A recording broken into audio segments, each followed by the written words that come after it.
ലോകമെമ്പാടുമുള്ള ആയിരക്കണക്കിന് വിദ്യാർത്ഥികൾ ഓരോ വർഷവും ആത്മഹത്യ ചെയ്യുന്നുണ്ട്. എന്തുകൊണ്ട്? അവർ ദുർബലരായതുകൊണ്ടാണോ? ഇല്ല. അവരുടെ ജീവിതം തകർന്നതുകൊണ്ടാണ്?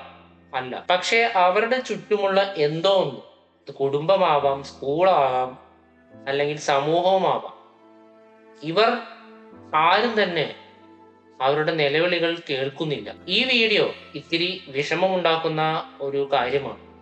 എന്നാലും എനിക്ക് ഈ വീഡിയോ ചെയ്തേ പറ്റൂ.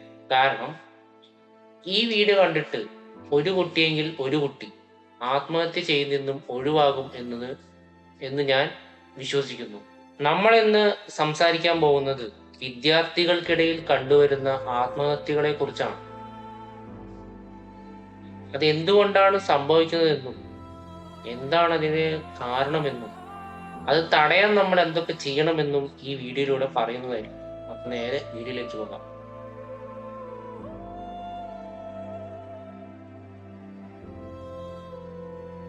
ഇന്ത്യ, ജപ്പാൻ, ദക്ഷിണ കൊറിയ, പിന്നെ പാശ്ചാത്യ രാജ്യങ്ങളിൽ പോലും വിദ്യാർത്ഥികളുടെ ആത്മഹത്യകൾ കൂടി വരികയാണ്. ലോകാരോഗ്യ സംഘടനയുടെ കണക്കനുസരിച്ച് 15 മുതൽ 29 വയസ്സ് വരെയുള്ളവരാണ് കൂടുതലും ആത്മഹത്യകൾ ചെയ്യുന്നത്. ഇന്ത്യയിൽ മാത്രം ഒരു വർഷത്തിനിടയിൽ 13,000 വിദ്യാർത്ഥികളാണ് ആത്മഹത്യ ചെയ്തിരിക്കുന്നത്. അതായത് ഓരോ മണിക്കൂറിലും ഒന്നിൽ കൂടുതൽ എന്ന കണക്കിൽ. പരീക്ഷകൾ, ഗ്രേഡുകൾ, റാങ്കുകൾ, കട്ട് ഓഫുകൾ, എൻട്രൻസ് കോച്ചിങ്, ട്യൂഷൻ തുടങ്ങിയ എല്ലാം മാറിനും കൂടിയിട്ട് ഒരു കുട്ടിയുടെ തലയിൽ കൊണ്ടേയിടും. ചെറുപ്പം മുതലേ പല വിദ്യാർത്ഥികളെയും മാർക്ക് ഷീറ്റാണ് അവരുടെ ജീവിതത്തിന്റെ ആശ്രയം എന്ന് പറഞ്ഞ് പഠിപ്പിക്കുന്നു. മഹാമണ്ഡത്തരമാണ്. അതുകൊണ്ട് തന്നെ പല മാതാപിതാക്കളും അറിഞ്ഞും അറിയാതെയും ഈ ഒരു കെണി ചെന്ന് വീഴും. നീ ഡോക്ടറാവും, നീ IIT ചേരണം, നീ ഫുൾ മാർക്ക് മേടിക്കണം എന്നൊക്കെ പറയും. ഇനിയിപ്പോ കുറച്ച് മാർക്ക് കുറഞ്ഞു കഴിഞ്ഞു കഴിഞ്ഞാൽ ഉടനെ പറയും, അപ്പുറത്തെ കുട്ടിയെ കണ്ടില്ലേ മാർക്ക് മേടിച്ചിരിക്കുന്നത്, അതുപോലെ നിനക്ക് മേടിച്ചെന്താ, അവനെ കണ്ടു പഠിക്കുക അല്ലെങ്കിൽ അവളെ കണ്ടു പഠിക്കുക എന്ന് പറയും. ഇങ്ങനെ പറഞ്ഞു കഴിഞ്ഞാൽ ആ കുട്ടിയെ കൂടുതൽ സമ്മർദ്ദത്തിലാക്കുകയാണ് ചെയ്യുക. പരാജയം നാണക്കേടിന് തുല്യമാണെന്ന് ഒരു കുട്ടിക്ക് തോന്നിക്കഴിഞ്ഞാൽ അത് ആ കുട്ടിയെ സമ്മർദ്ദത്തിലാക്കും.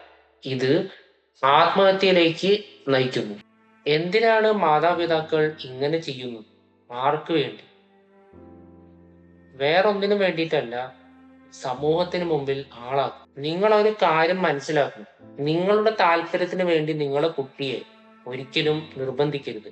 അവർക്ക് അവരുടേതായിട്ടുള്ള ഇഷ്ടങ്ങൾ ഉണ്ടാകും, അത് നിങ്ങൾ കേൾക്കാൻ തയ്യാറാകും. പിന്നെ വേറൊരു കാര്യം, സ്കൂളുകൾ, കോളേജുകൾ അവരുടെ പബ്ലിസിറ്റിക്ക് വേണ്ടിയിട്ട് കുട്ടികളെ ഒരുപാട് ബുദ്ധിമുട്ടിക്കാറുണ്ട്. ചില സ്കൂളുകൾ സൺഡേ വരെ ക്ലാസ് വയ്ക്കാറുണ്ട്. PTPD വന്ന് ക്ലാസ് എടുക്കും. ചോദിച്ചു കഴിഞ്ഞാൽ ഒറ്റ ഡയലോഗ് എന്ന് പറയും, ഇതെല്ലാം നിങ്ങൾക്ക് വേണ്ടിയല്ലേ. എന്തിനാണ് മാർക്ക് മേടിച്ചിട്ട്?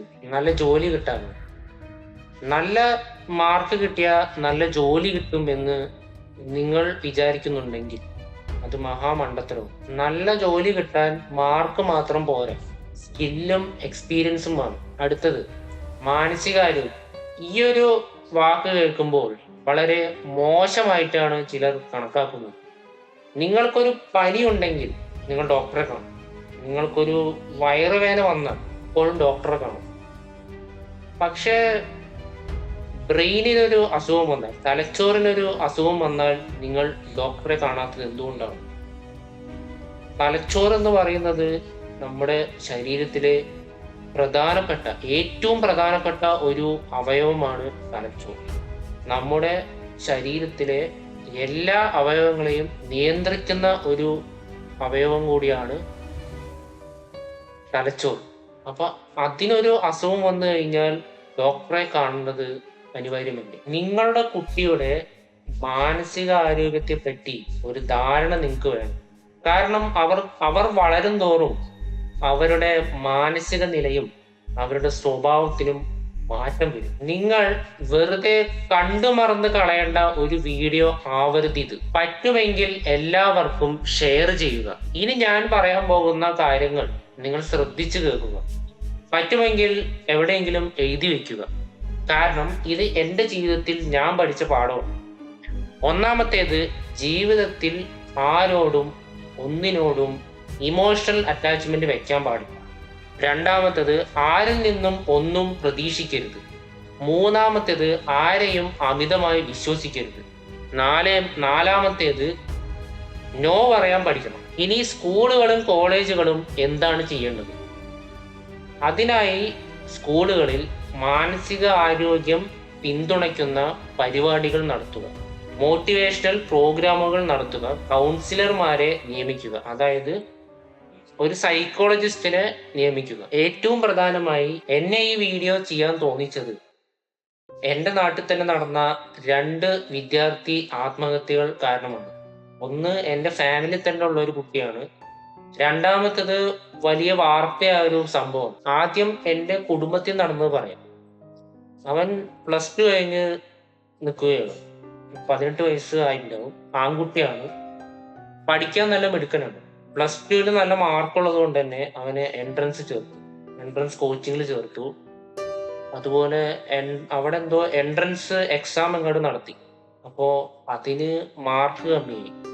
അതായത് നല്ല മാർക്കുണ്ട്, പക്ഷെ അവന് ഉദ്ദേശിച്ച മാർക്ക് കിട്ടിയില്ല. അപ്പോൾ അവൻ ആത്മഹത്യ ചെയ്തു. കേൾക്കുമ്പോൾ അവനെല്ലാവരും കുറ്റപ്പെടുത്തും, ചിലപ്പോ സഹതാപം തോന്നും. പക്ഷെ അവന്റെ മനസ്സിലുണ്ടായിരുന്ന സമ്മർദ്ദം കേൾക്കാൻ ആരും തയ്യാറായില്ല. അവന് ഒരുപാട് പ്രതീക്ഷകൾ കൊടുത്തു. അതുകൊണ്ടാണ് അവൻ അങ്ങനെ ആത്മഹത്യ ചെയ്യുന്നത്. അതാണ് ഞാൻ ആ തുടക്കത്തിലേ പറഞ്ഞത്, നമുക്ക് ഒന്നിനോടും അങ്ങനെ ഒരു പ്രതീക്ഷ വെക്കാൻ പാടില്ല. അമിതമായിട്ടുള്ള പ്രതീക്ഷ ഒരിക്കലും നമ്മൾ ഒന്നിനോടും വെക്കാൻ പാടില്ല. രണ്ടാമത്തേത്, ഒരു 9ാം ക്ലാസ് പഠിക്കുന്ന ഒരു വിദ്യാർത്ഥിനിയായിരുന്നു. Saint Dominic convent English medium school, Sreekrishnapuram, Palakkad. ഈ സ്കൂളിൽ പഠിക്കുന്ന ഒരു വിദ്യാർത്ഥിയാണ് ആത്മഹത്യ ചെയ്യുന്നത്. ആ കുട്ടി എന്തോ ഒരു എക്സാം എഴുതി, അവിടുത്തെ സ്കൂളിൽ തന്നെ ഒരു എക്സാം എഴുതി. അതിൽ മാർക്ക് കമ്മിയായി. അപ്പോൾ ടീച്ചർ എല്ലാവരും ആ കുട്ടിനെ ചീത്ത പറയും, അങ്ങനെ കളിയാക്കുകയൊക്കെ ചെയ്തു. അതിന്റെ ഒരു മനോവിഷമത്തില് ആത്മഹത്യ ചെയ്തു. പക്ഷെ ഇതെല്ലാം ആ സ്കൂളിൽ സ്ഥിരമായിട്ട് നടക്കുന്ന കാര്യമാണെന്ന് പിന്നീടാണ് മനസ്സിലായത്. അപ്പോ ആ കുട്ടിയുടെ മാതാപിതാക്കള് സ്കൂളിനെതിരെ കേസും കൊടുത്തിട്ടുണ്ട്. പിന്നെ അത് മാത്രമല്ല, ഈ ഒരു കാര്യം, ഈ സ്കൂളിൽ നടക്കുന്ന കാര്യങ്ങള് ഒരു ടീച്ചർ, അവിടുന്ന് റിസൈൻ ചെയ്ത ഒരു ടീച്ചർ ന്യൂസിൽ പറഞ്ഞിട്ടുണ്ടായിരുന്നു. മാർക്കിന് വേണ്ടിയിട്ട് കുട്ടികളെ വല്ലാതെ ബുദ്ധിമുട്ടിക്കുന്നുണ്ട് എന്നാണ് ആ ടീച്ചർ പറഞ്ഞത്. സ്വന്തം നേട്ടത്തിന് വേണ്ടി കുട്ടികളെ ബലിയാടാക്കുന്നത് ഇന്നത്തോടെ നിർത്തണം. വിദ്യാഭ്യാസം വെറും കച്ചവടമായി മാറിയിരിക്കുകയാണ് ഈ കാലം. ഒരു കുട്ടി നീറ്റ് അല്ലെങ്കിൽ JEE എക്സാം പാസ്സായി കഴിഞ്ഞാൽ, ആ കുട്ടിക്ക് റാങ്ക് കിട്ടിക്കഴിഞ്ഞാൽ ഉടനെ ആ കുട്ടിയുടെ ഫോട്ടോ വെച്ച് ഫ്ലെക്സ് അടിക്കും, അതുപോലെ ന്യൂസിൽ കൊടുക്കും. പിന്നെ കോച്ചിങ് സെന്ററുകൾ അത് ന്യൂസാക്കും, അതായത് ന്യൂസ് പേപ്പറിൽ കൊടുക്കും, അങ്ങനെയൊക്കെ ചെയ്യും.